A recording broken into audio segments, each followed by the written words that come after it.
미군은 한국에 주둔하면서 연간 4차례의 훈련을 갖습니다. 이것은 한미연합훈련으로 알려져 있는데 일각에서는 미국에서 한국의 훈련을 매우 즐겨하며 한국의 지형을 매우 좋아한다고도 이야기하고 있습니다. 2019년 3월 미국의 해병대는 하와이에서 한국까지 날아와 전투 태세를 갖추는 훈련을 실시했습니다. 보통 미군이 멀리서 와봤자 오키나와나 괌 정도였지 하와이에서 한국까지 훈련을 하러 온 것은 이례적입니다. 그러한 이유는 다양한 한반도 정세와 군사적 이유가 맞물려 있지만 네티즌들은 한국이 훈련하기 좋은 장소이며 이와 같은 많은 증거가 있고 한국은 여러가지 이유로 군사국가들이 군침을 흘리는 장소라고도 말합니다. 가장 주된 이유로는 아이러니하게도 훈련하기에 매우 좋지 않은 환경을 가지고 있다는 험한 지형 때문입니다. 한국의 산과 산맥들은 험산줄령 혹은 고산줄령이라고 불리우며 험한 산세를 자랑하는 모습을 보이고 있습니다. 한반도의 산지는 국토의 70%이며 크고 작은 48개의 산맥, 총 4,400여 개의 산이 있는 곳입니다. 그러면서 기후는 4계절이 뚜렷하여 봄, 여름, 가을, 겨울을 모두 체험할 수 있는 훈련하기에 좋은 조건입니다. 물론 미국에도 한국과 같은 지형이나 기후가 있습니다. 그러나 한국은 실전용, 훈련용으로 제격이라는 것이죠. 한국은 좁은 땅덩어리이지만 온갖 지형새가 다 갖춰져 있으며 오히려 지역이 좁아서 훈련하기에 좋습니다. 또한 미국이 오랫동안 상대해오고 있는 러시아의 추운 기후도 러시아와 가까운 한국에 주둔하며 체험할 수 있는 것입니다. 한국이 뭐 얼마나 추워서 그러냐고 묻는 사람들이 있습니다만 휴전선 바로 앞의 철원은 러시아 모스크바보다 추울 때가 잦으며 철원에서 현역 근무를 하던 경계병들은 수은주가 영하 수십 도를 측정을 못해 깨져버린 경험을 할 정도로 극한 추위도 경험했습니다. 중동 지방과 같은 낮에는 덥고 밤에는 추운 사막 기후도 군인들에게 있어 험난한 것은 마찬가지지만 그런 곳은 모두 움직이는 시간이 정해져 있는 반면에 한국과 같이 숲과 험한 산이 있는 지형은 예측 불가로 더욱더 작전이 중요해지며 써야 하는 각종 군수 물자들도 극한 환경에 잘 견딜 수 있는 것으로 준비해야 하는 것입니다. 또한 삼면이 바다로 둘러싸여 있어 육해군이 동시에 진행하는 상륙작전 관련한 훈련을 하기에도 좋습니다. 2013년에 한미연합사령부는 한미양국 해병대가 독수리 연습의 일환으로 포항 일대에서 연합 상륙훈련을 최초로 실시했습니다. 미군들은 오키나와 등에서 날아와 해안 양륙 군수 지원에 참여했습니다. 해안 양륙 군수 지원 훈련은 항만시설이 없거나 기존 시설이 파괴된 지역에서 해안가를 통해 연료와 탄약, 각종 보급품을 실어 나르는 연습을 말합니다. 또한 공기 부양정 등을 동원해 특수부대원이 수중과 공중 등 육해공 장악작전을 통해서 적 후방을 장악한 다음 한미 해병대가 해안에 상륙하는 작전을 한미연합 3,500여 명이 참여해 진행하기도 했습니다. 이러한 대규모의 훈련을 빠른 시간 안에 효율적으로 준비해서 진행할 수 있는 나라는 지구상에 거의 없을 뿐만 아니라 훈련을 하기 위한 지형을 비롯해 모든 조건이 잘 갖춰준 곳 역시 그리 많지 않을 것 같다는 의견도 나오는 것입니다. 또한 오키나와가 연중 온화한 기후이기 때문에 혹시 모르는 실전 대비 차원에서 미군들은 한국의 다양한 계절을 겪으며 훈련에 참여한다는 이야기가 있을 정도로 한국은 작전 수행의 전략적 포인트로 다양하게 활용되고 있다는 것입니다. 과거 인천 상륙작전이었던 롤 모델인 포항 상륙작전을 떠올리면서 다시 한번 수복작전을 동일 장소에서 펼친 것입니다. 당시 훈련을 했던 현역 사병들은 각종 보급품들은 대부분 극한 기후에 적응이 가능하도록 하게 하는 식품을 비롯해 의료용품, 의류 등이었다면서 한국에서 극한 기후의 상황에서 작전을 펼치는 것을 가정하고 진행됐다고 밝혔습니다. 그러나 과거 6.25에서는 한국의 이런 험난한 기후가 제대로 파악이 안 되어 연합군은 크게 고생하기도 했습니다. 당시 전쟁은 3년간 진행되었기 때문에 연합군들은 한국의 지형을 제대로 고생하며 경험할 수 있었다고 합니다. 또한 산과 험지에서 겪는 사계절은 그야말로 인간의 극한 시련을 제대로 겪을 수 있게 해 크게 고생했던 것입니다. 한국에 와줬던 콜롬비아나 에티오피아 등 수많은 적도 출신 사병들은 겨울에 숨만 쉬고 있어도 힘들었을 것입니다. 프랑스의 평원은 그냥 걸어다니기만 하면 되지만 한국은 지형이 험해 등산의 연속이기도 했습니다. 미국의 한 영화 컷을 보면 이러한 장면을 묘사하기도 합니다. 한국 군인은 산을 힘들어하는 연합군에게 빨리 올라오라고 다그치면서 느리게 움직이면 위험하다는 취지의 말을 합니다. 그러자 연합군 소속 미군들은 자기들끼리 힘들어하면서 여기는 사냥이나 뛰어놀기 좋은 나라라면서 험한 한국의 산세 지형을 불평하는 모습이 나옵니다. 세계 전쟁사를 살펴보면 이렇게 계속해서 개국이 나오면서 산을 탔던 치열했던 전투는 손에 꼽게 드물다고 전해집니다.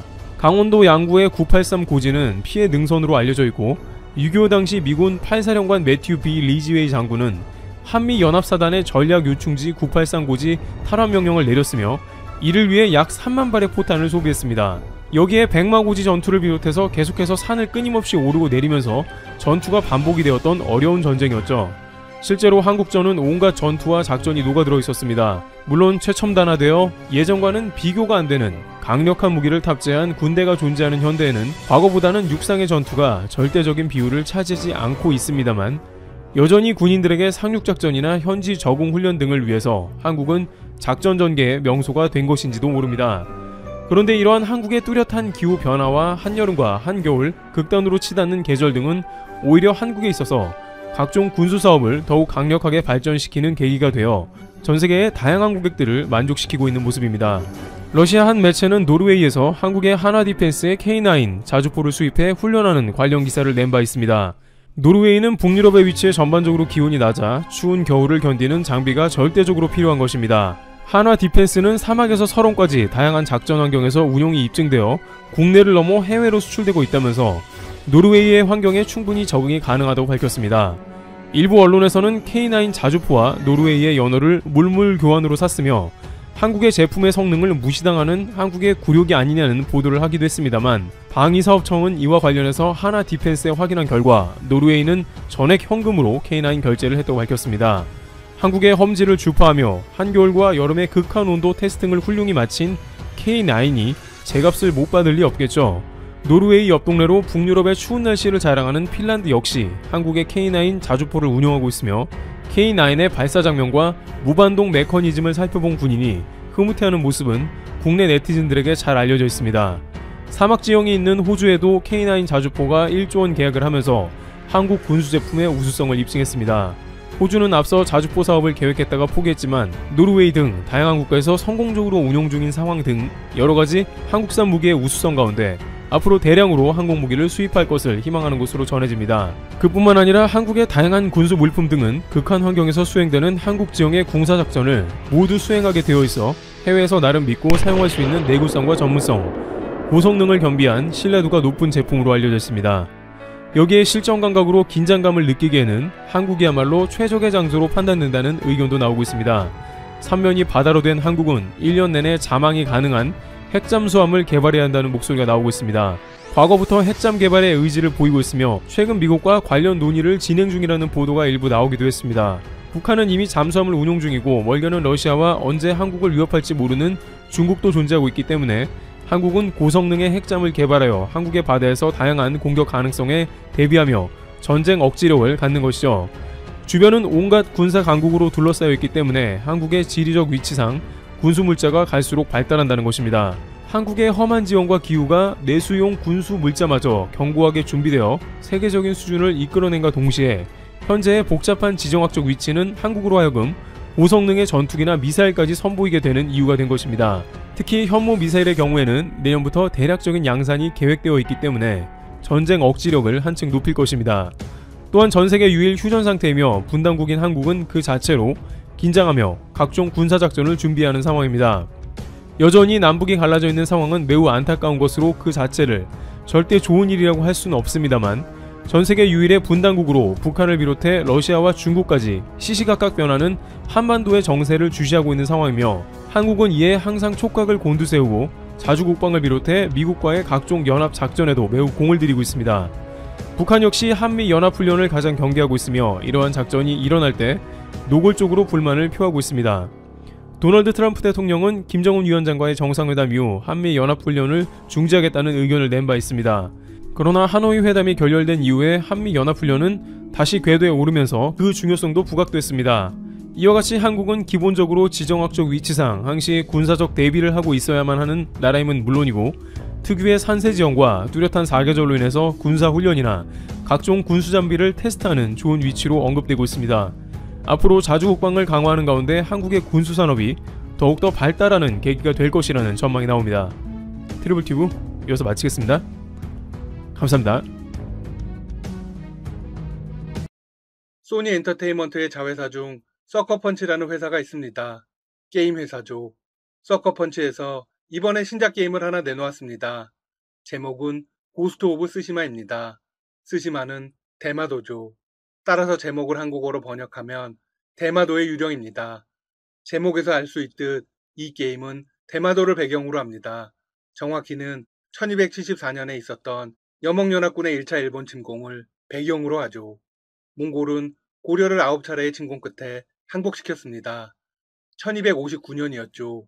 그리고 1271년에는 중국 송나라를 멸망시키고 원나라를 세웠습니다. 당시 몽골의 기세는 엄청났습니다. 유럽과 동아시아 대부분을 삼켰으니까요.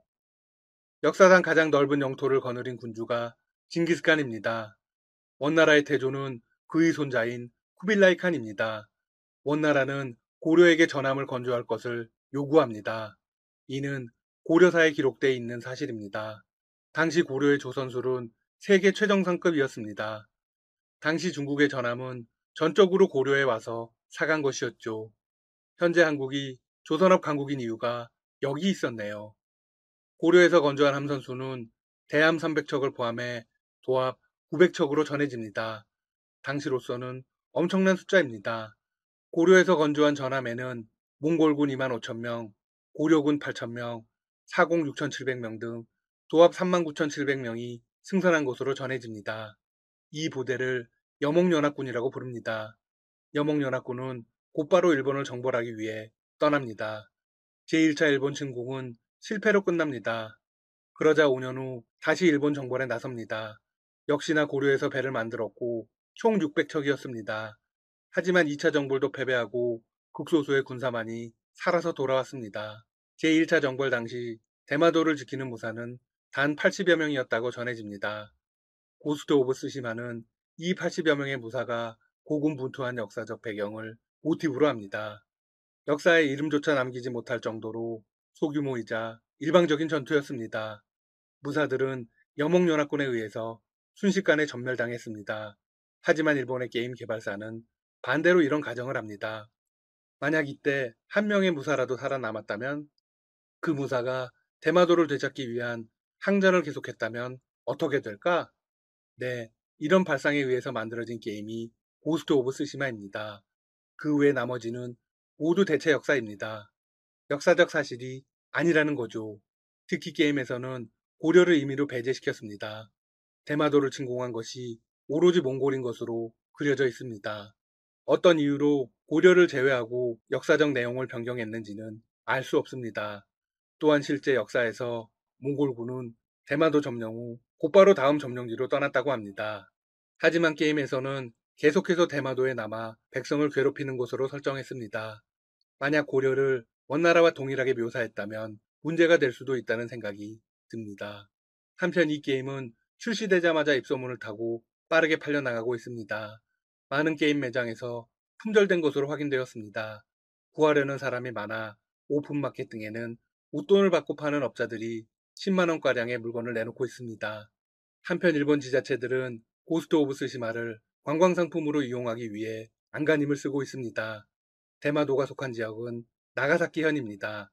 나가사키현은 고스트 오브 스시마 게임의 세계관과 실제 섬의 역사 및 경관을 소개하는 특설 페이지를 오픈했습니다.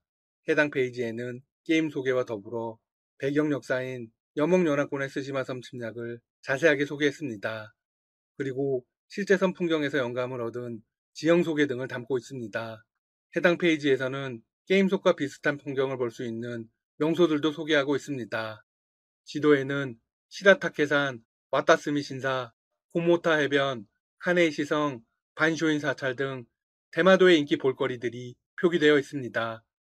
이와 더불어 게임에서도 만나볼 수 있는 트레킹 코스, 유적 탐방, 바다카약 등의 관광 상품을 대대적으로 구성했습니다. 메밀국수, 붕장어 요리, 냄비 요리 등의 먹거리와 함께 언급하며 대마도 곳곳을 광고했죠. 외국 관광객을 유치하기 위해 페이지를 영어로도 번역했습니다. 현재 게임은 국제적인 인기를 누리고 있다고 합니다. 일본 당국은 해외 게임 유저들이 대마도를 방문해 주길 은근히 바라는 듯 합니다. 나가사키현으로서는 이 게임이 최후의 보루와 같습니다. 게임과 연계해 대대적인 광고를 하는 이유는 대마도의 경제를 활성화시키기 위해서입니다. 대마도는 대부분의 주민들이 관광업에 종사하고 있습니다. 그동안 대마도의 관광산업을 전적으로 먹여 살린 건 한국인들이었습니다. 부산에서 보일 정도로 가깝다 보니 한국인들이 가벼운 마음으로 찾는 관광지였습니다. 반면 일본 본토에서는 부산보다 3배 정도 멉니다.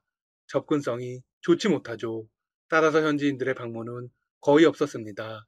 일본인뿐만 아니라 중국인들을 포함한 제3국의 관광객이 거의 없습니다. 그런데 불매운동 이후 직격탄을 맞았습니다. 한국인 관광객의 발길이 뚝 끊어졌기 때문이죠. 설상가상 코로나 사태로 일본 정부가 한국인 입국을 제한하자 대마도의 경제는 바닥으로 떨어졌습니다. 이제는 아무도 찾지 않는 유령섬이 되어버렸습니다. 따라서 나가사키현은 고스트 오브 시네마 게임을 통한 홍보에 모든 것을 걸었습니다. 이번 홍보에는 아베 총리의 고토 트래블과 맞물려 자국 여행객을 끌어오기 위한 목적도 다분합니다.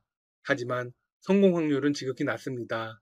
일본 시민들은 고토 트래블 캠페인에 굉장히 부정적입니다. 현지의 신규 환자 발생 증가율이 가파르기 때문입니다. 여행을 갈 수 있다 하더라도 굳이 대마도에 가지는 않을 것입니다. 한편 일본이 한국을 상대로 수출 규제를 단행하며 촉발된 일본 제품 불매 운동이 벌써 1년째로 접어들었습니다. 노노 재팬으로 상징되는 불매 운동이 현재 어떻게 진행되고 있을까요? 우선 대마도는 초토화되었습니다. 일본 여행 자체가 거의 전멸에 가깝습니다. 소비재 중에서 가장 타격이 심한 곳은 맥주 시장이었습니다. 한국은 일본 맥주의 최대 해외 시장이었지만 불매 운동 이후 판매가 급감했습니다. 편의점이나 마트 중에는 여전히 일본 맥주를 팔지 않는 곳이 많습니다. 일본 맥주를 판다 하더라도 소비자 대부분은 여전히 외면하고 있습니다. 국산이나 다른 수입 맥주로 발길을 돌리죠. 패션업계도 불매운동의 여파가 가장 큰 업계 중 한 곳입니다. 유니클로 매장과 무인양품 매장을 방문해본 결과 여전히 한산합니다. 몇몇 손님이 보였지만 불매운동 이전과는 비교할 수 없습니다. 유니클로는 몇 차례의 이벤트로 소비자들을 끌어모으려고 했습니다. 하지만 대부분 실패했죠. 유니클로를 비롯한 많은 일본 기업들이 매출 하락, 매장 수 감소 등 후폭풍을 피하지 못하고 있습니다. 반면 불매운동의 영향을 받지 않은 분야나 브랜드도 있습니다. 가장 적은 타격을 입은 건 담배입니다. 지난 28일 관세청 수출입 무역 통계에 따르면 불매운동이 불거진 지난해 7월 이후 올해 6월까지 1년간 우리나라가 필리핀으로부터 수입한 담배의 수입량은 1년 전과 같은 기간 대비 2.79% 감소했습니다. 같은 기간 수입액으로 살펴봐도 고작 3.9% 줄었습니다. 다른 분야에 비해 상당히 작은 수치죠. 필리핀은 마일드 세븐, 카멜 등을 파는 일본계 담배 회사 JTI의 생산 기지가 있는 곳입니다. JTI는 재팬 타바코 인터내셔널의 약자입니다. 국내 담배 시장 점유율은 KT&G, 필립 모리스, BAT, JTI 순서입니다. 이 중 필리핀에 공장을 둔 곳은 JTI 뿐입니다. 나머지 3개 업체의 한국용 물량은 국내에서 생산하고 있죠. 따라서 필리핀에서 수입하는 담배는 전부 JTI의 생산량이라고 볼 수 있습니다. 몇몇 관계자들은 JTI 국내 담배 시장 점유율이 최근 1년간 오히려 늘었다고 분석하기도 했습니다. 참 바람직하지 못한 현상이네요. 일본 제품 불매 운동은 앞으로도 계속되어야 합니다. 한국은 더 이상 일본에 의지해서는 안 됩니다. 지금까지 닥터시사TV였습니다. 여러분 시청해주셔서 감사합니다. 구독과 좋아요 부탁드립니다.